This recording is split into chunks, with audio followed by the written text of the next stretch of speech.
excusez-moi, je vous demande, est-ce que vous êtes un robot? Je travaille à la Maison de l'Habitat, on est une agence de distribution d'énergie. En 2025, 60% des professions des économies avancées sont désormais susceptibles d'être remplacées en totalité ou en partie. Et les IA ont déjà dépassé les humains dans 80% des tâches cognitives dites standards. شنو هو الذكاء الاصطناعي الحاجة؟ الذكاء الاصطناعي هو مني وحده بحالي دير هكا.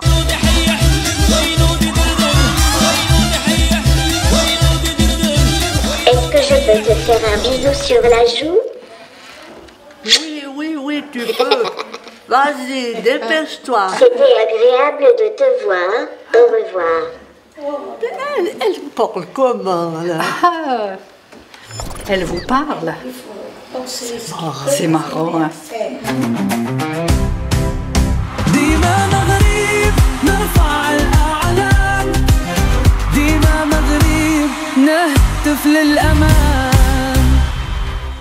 Le déploiement de l'intelligence artificielle est en train de faire des ravages dans le monde. On parle même de bain de sang dans le marché du travail. Alors, l'intelligence artificielle, on l'attendait pour remplacer des tâches répétitives, des tâches manuelles, en se disant que personne ne va confier sa tête à un robot lorsqu'on va aller chez le coiffeur, par exemple. Donc, on voyait que cette IA n'est pas vraiment une menace.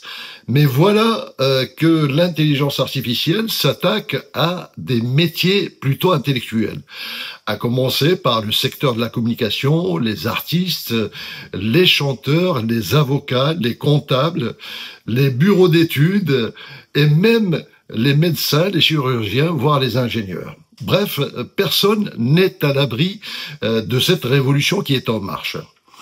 Aux États-Unis, par exemple, 70% des entrepreneurs trouvent que l'intelligence artificielle est une belle opportunité. Alors c'est vrai quand on voit un film hollywoodien qui a nécessité des millions de dollars pour le produire, avec une intelligence artificielle, vous êtes à 100 fois moins cher pour produire ce film. C'est-à-dire qu'il n'y a pas de figurants, il n'y a pas d'artistes, il n'y a pas de décoration, il n'y a pas de repérage, il n'y a pas d'équipe de production. Voilà un peu la vision américaine. Alors bien évidemment aujourd'hui, si vous faites un film avec l'intelligence artificielle, la qualité n'est pas encore au point par rapport à la qualité qu'on peut avoir vraiment avec des humains. En France, l'état d'esprit est différent. Donc c'est-à-dire que tout le monde est effrayé, effectivement, par cette avancée qui accapare tous nos métiers. Tant que l'intelligence artificielle pouvait remplacer des tâches répétitives, ça passait. Mais là, comme elle s'est attaquée au col blanc, et à la création, et là, ça devient flippant. J'ai été marqué par un témoignage d'un compositeur que j'ai vu sur YouTube, un compositeur français qui dit voilà, moi j'ai fait 10 ans d'études en musique, j'ai 10 ans d'expérience en tant que compositeur, c'est-à-dire il m'a fallu 20 ans pour arriver au stade où j'en suis aujourd'hui, et voilà quelqu'un qui va faire juste quelques clics et qui va produire une chanson. Qu'est-ce que je vais devenir? Alors c'est vrai que vu sous cet angle, ça devient vraiment flippant. Et alors au Maroc, qu'est-ce que ça donne? Est-ce que cette intelligence artificielle va vraiment remplacer tous les métiers au Maroc? Est-ce que l'on va voir des métiers qui vont disparaître? Eh bien, c'est le sujet que je vous propose dans cet épisode. L'intelligence artificielle est considérée comme une nouvelle révolution industrielle. Rappelez-vous, la révolution industrielle, qu'est-ce qu'elle a détruit? Elle a détruit les forgerons. Sauf au Maroc, parce qu'il y a encore des îlots de résistance au Maroc. On trouve encore dans les souks des forgerons, des artisans qui continuent ce métier qui est millénaire finalement. Donc on peut dire qu'au Maroc, l'impact est différent par rapport à ce qu'on voit en Occident, en Europe en général. C'est une question de culture, c'est une question d'état d'esprit, mais aussi de coût. Parce qu'au Maroc, la main-d'œuvre est beaucoup moins chère que l'acquisition d'une machine ou le recours à la robotisation, par exemple, comme on en voit en Europe. Alors c'est vrai que le monde change, mais au Maroc, la relation au travail, à la création et aux émotions est unique. Il y a un rapport qui pointe le retard du Maroc au niveau de l'intelligence artificielle. Mais on peut souligner 2 points par rapport à ce rapport. D'abord, ce rapport est salutaire parce que ça permet au Maroc de ne pas tomber tout de suite de manière aveugle dans les travers du déploiement de l'intelligence artificielle un peu partout, comme ça se passe dans le monde. Tant que l'intelligence artificielle n'est pas complètement déployée, bien évidemment, les métiers au Maroc sont protégés. Et on prend le temps de voir comment cette IA va augmenter les métiers et non pas les détruire. Donc ça, c'est le premier point. Le deuxième point, eh bien, comme vous avez certainement vu que grâce à l'intelligence artificielle, des pays comme la Chine, ils contrôlent complètement tout ce qui se passe au niveau de leur population. Et on sait que ils sont très nombreux en Chine, avec toutes les caméras qu'on voit déployées un peu partout et qui permettent même de sortir une espèce de barème social, c'est-à-dire celui qui fait des infractions dans la route, celui qui commet des violences, par exemple, il est fiché par des caméras et ça lui donne des points en moins pour avoir un crédit ou pour avoir des privilèges que donne l'État chinois. Eh bien, le Maroc n'a pas attendu l'intelligence artificielle pour déployer des mesures de sécurité de ce type. Qu'est-ce qu'on a? Devinez quoi? Oui, on a les mqaddam. Les mqaddam, c'est l'œil du cyclone où rien n'échappe. Ils sont très proches de la population et on a un système d'intelligence humaine qui existe et qui permet de savoir tout ce qui se passe dans un quartier, dans un village, dans une ville, et rien n'échappe effectivement pour la sécurité du pays. Le Maroc, le seul pays au monde où on te demande un document qui n'existe nulle part ailleurs, les amis, je l'invente pas, un certificat de vie. Tu t'es présenté toi-même là-bas, bonjour, ça suffit pas pour lui, c'est pas assez vivant.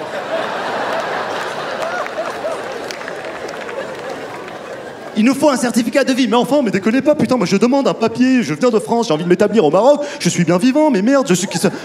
Pourquoi le Maroc est encore à l'abri, on va dire, pour l'instant? Il y a 4 points au niveau de l'intelligence artificielle par rapport à l'état d'esprit au Maroc. C'est que d'abord, la société marocaine est fortement relationnelle.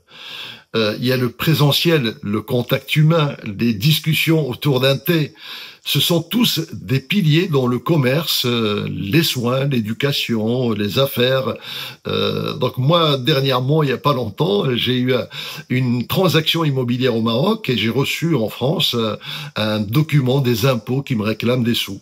Alors j'ai envoyé un premier courrier, les impôts me renvoient le même courrier avec des menaces et à un moment donné, j'ai appelé la notaire au Maroc en disant écoutez, il y a un problème, j'ai un problème avec les impôts au Maroc et ils veulent rien entendre. Elle me dit mais monsieur Walidi, vous ne connaissez pas le Maroc, vous êtes pourtant marocain. Au Maroc, tant que vous n'êtes pas face au mec, il y a rien qui se passe.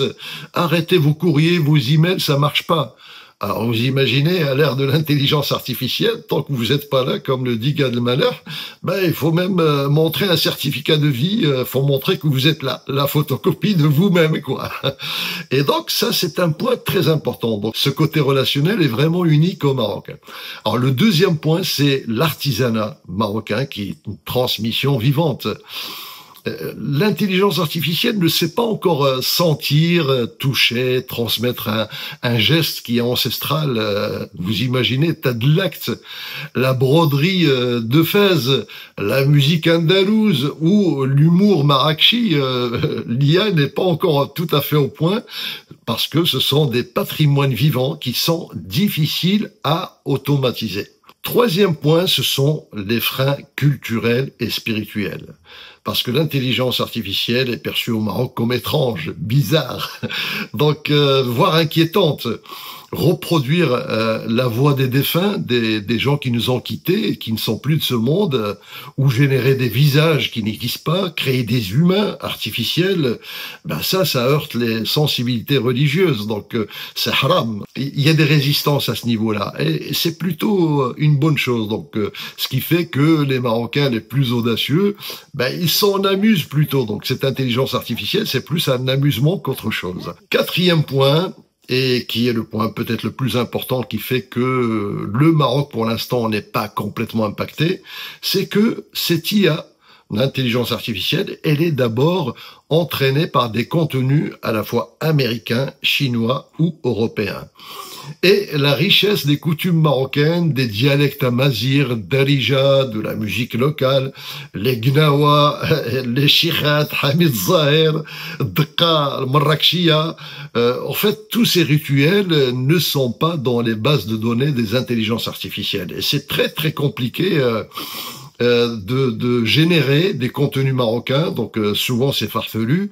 Moi j'ai essayé à un moment donné, donc j'ai demandé à une intelligence artificielle de me reproduire des gnawa, elle me sort des trucs pas possibles, donc des instruments du futur peut-être, mais qui n'existent pas du tout. Elle sait pas ce que c'est que le qrakh, elle sait pas ce que c'est que sentir, etc. Et puis encore un comble de l'IA, c'est quand j'ai voulu produire Rkza. Vous savez, cette danse avec les pieds que font les femmes. Eh bien, j'ai galéré. J'ai fait plusieurs plateformes. J'ai galéré comme un fou. Elle me sort des pieds qui partent dans tous les sens. Donc, on est très loin. Donc, les contenus relatifs à la culture marocaine ne sont pas encore complètement présents. Et c'est peut-être ce qui nous abrite de ce déploiement fulgurant que l'on voit dans le monde. Excusez-moi, je disais, est-ce qu'on peut regarder ça ensemble très rapidement ? Excusez-moi, je disais, est-ce que vous êtes un robot ? Je travaille à la Maison de l'Habitat, on est une agence pour le compte de différents fournisseurs d'énergie. L'idée justement, c'est de vérifier votre éligibilité aux aides de l'État pour l'installation de panneaux photovoltaïques et vous mettre en relation avec des partenaires agréés. Du coup, vous vous chauffez comment aujourd'hui ? Gaz, fioul, électricité ? Ben écoutez, je me chauffe comme je peux, là. Je sais pas quoi vous dire. Est-ce que vous avez toute la journée ? Parce que moi j'ai besoin de discuter un petit peu. Moi j'ai tout mon temps. On peut discuter un petit peu ? Excusez-moi, je disais, je peux lui dire de vous appeler ? Excusez-moi, est-ce que on peut discuter un petit peu ? Excusez-moi, je disais, je peux lui dire de vous appeler ? Excusez-moi, est-ce qu'on peut discuter un petit peu ? Excusez-moi, je disais, je peux lui dire de vous appeler ? Excusez-moi, est-ce qu'on peut discuter un petit peu ? Excusez-moi, je disais, je peux lui dire de vous appeler ? Bon, je vous excuse, allez, à bientôt, ciao. Donc, lorsqu'une intelligence artificielle essaye d'imiter des éléments marocains, elle fait des erreurs culturelles, historiques ou esthétiques. Et les Marocains ont quelque chose de plus fort que les machines. C'est l'émotion, la sensibilité humaine qui est assez unique quand même au Maroc. C'est ce lien social qui est impossible à créer artificiellement. On ne peut pas parler avec un robot comme on parle avec un humain. On le voit tout de suite. Alors en Europe, c'est un peu différent parce que l'Occident, l'Europe, avec cette avancée à la fois technologique, digitale, il n'y a plus de lien finalement et il n'y a plus d'écoute. Alors c'est pour ça que des robots sont plutôt appréciés, notamment dans des EHPAD.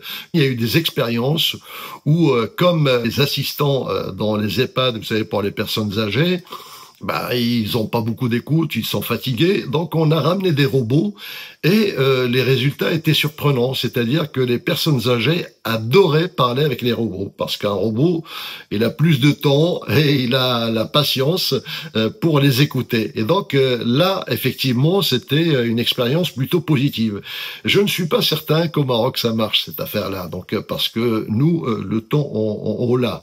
On peut même exporter le temps s'ils le veulent en Europe, en Occident, et l'histoire de remplacer des humains par des robots peut marcher effectivement en Europe, mais pas au Maroc. Donc ce côté humain est très important au Maroc et en Europe, on voit déjà un retour au besoin du contact humain parce que il y en a marre de ces robots qui nous appellent pour nous démarcher. Il y en a marre quand vous avez besoin d'avoir quelqu'un au bout du fil, vous tombez sur un robot, sur une voix robotisée. Vous dites mais c'est pas possible, je peux même pas avoir quelqu'un au téléphone. Et donc finalement, ce retard que l'on voit au Maroc est plutôt salutaire parce qu'il devient presque une avancée dans le monde, puisque au Maroc on a encore et heureusement ce contact humain qui fait la différence avec les robots. Alors le Maroc fait partie des rares pays à pouvoir façonner l'IA et non l'inverse. Donc c'est le Maroc qui maîtrise l'intelligence artificielle et c'est pas l'intelligence artificielle qui mène le Maroc comme on le voit de plus en plus dans le monde. Parce que c'est vrai qu'on l'a partout, dans nos smartphones, dans notre vie au quotidien. Pendant que le monde court pour s'adapter au rythme que lui impose le déploiement de l'intelligence artificielle, eh bien le Maroc reste maître du temps et il impose son propre rythme pour discerner effectivement ce qui semble utile ou pas dans l'IA. Cela dit, il faudra quand même se méfier, il faudra se préparer à cette transition fulgurante qui s'opère dans le monde. Parce que le déploiement de l'intelligence artificielle et la perte de centaines de métiers et de milliers d'emplois sont en train de provoquer une onde de choc qui, à un moment ou à un autre, va quand même toucher le Maroc. Elle va changer complètement notre système et nos modes de vie. Alors il y a déjà des secteurs très impactés, donc vous le savez, donc ce sont la comptabilité, la traduction, le marketing, la communication, le graphisme, l'architecture, l'aménagement, enfin le danger n'est pas immédiat peut-être au Maroc, mais il est progressif, surtout pour les jeunes métiers du numérique. Alors imaginez une intelligence artificielle qui remplace les métiers, tous les emplois qu'on a aujourd'hui. Comment est-ce qu'on peut vivre sans travail? C'est ça la question que l'on peut se poser. Eh bien, la réponse est dans la question. Parce que le seul scénario salutaire que l'on peut imaginer dans le futur, c'est de créer un système ou une société qui nous permet de vivre sans travailler. Car finalement, en fait, ce qui compte, c'est pas le travail, c'est le revenu. Si vous dites à tous les Marocains, on va vous payer, mais vous ne travaillez pas, je suis persuadé que vous allez être d'accord, vous allez dire oui. Et donc, c'est là où réside peut-être une solution dans le futur, dans nos modes de vie. Et c'est cette transition à laquelle il va falloir s'attendre. Mais comment? En considérant l'intelligence artificielle comme une opportunité et non une menace. Parce que c'est vrai, comme toute innovation, l'intelligence artificielle peut être une menace pour ceux qui ne l'intègrent pas, mais elle peut être une opportunité pour tous ceux qui sauront en tirer profit. Et donc c'est en se familiarisant avec les outils d'intelligence artificielle qu'on peut créer ses propres assistant.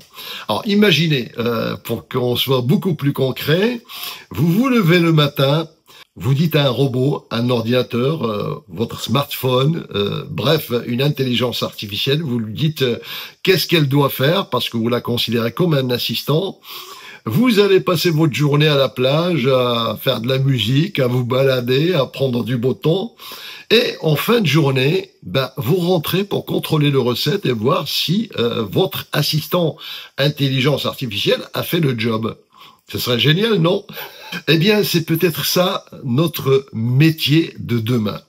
Bon, voilà, je vous laisse méditer sur ce projet et je vous remercie d'avoir suivi cette vidéo jusqu'au bout. Je vous dis à très bientôt. ديما مغرب قلبي سعيد